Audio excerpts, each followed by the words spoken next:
The human eye. We know that a lens is an optical device that transmits and refracts light. Our eyes too have lenses that enable us to see objects around us.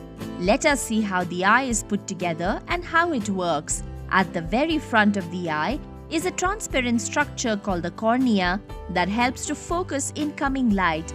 Behind the cornea is the iris. The iris has a circular opening called the pupil. The pupil expands or contracts depending on the amount of light entering the eye.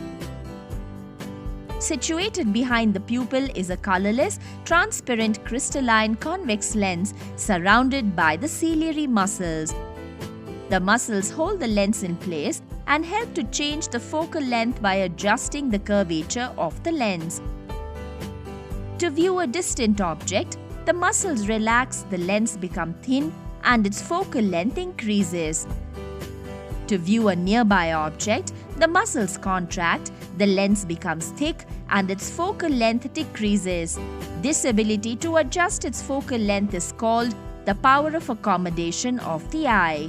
The image formed by the lens is a real inverted image of the object that then strikes the retina.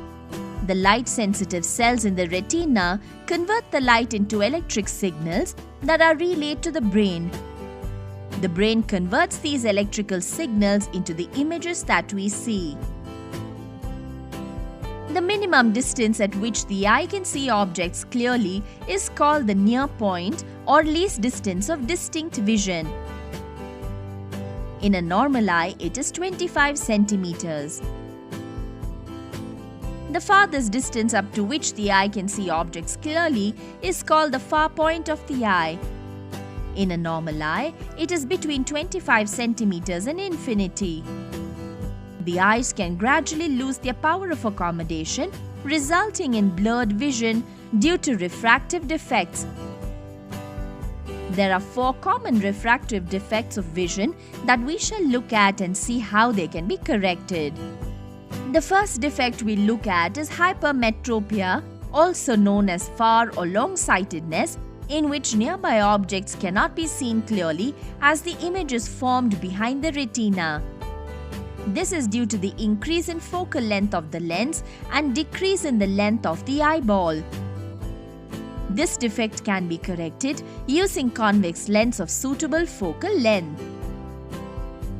The next defect is myopia or short-sightedness, in which distinct objects cannot be seen clearly as the image is formed in front of the retina. This defect may be due to the increase in curvature of the lens or due to the increase in length of the eyeball. This defect can be corrected using concave lens of suitable focal length. The third defect we look at is presbyopia seen in elderly people.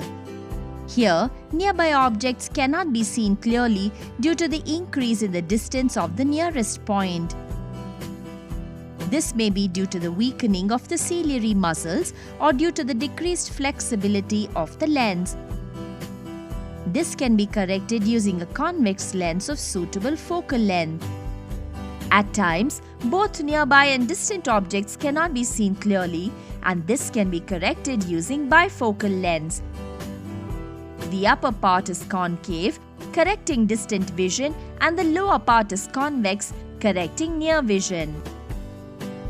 Astigmatism is another common problem seen when the image may be clearly focused on the retina in the horizontal plane, but not in the vertical plane.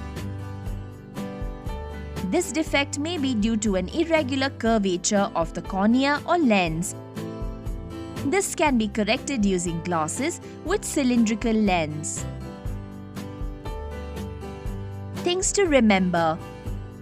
The ability of the lens of the eye to see near and distant objects by adjusting its focal length is called the power of accommodation of the eye.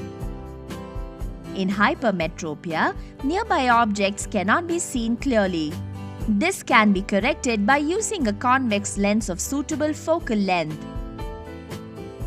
In myopia, far-off objects cannot be seen clearly. This can be corrected by using concave lens.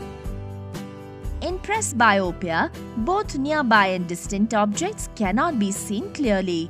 This can be corrected by using bifocal lens.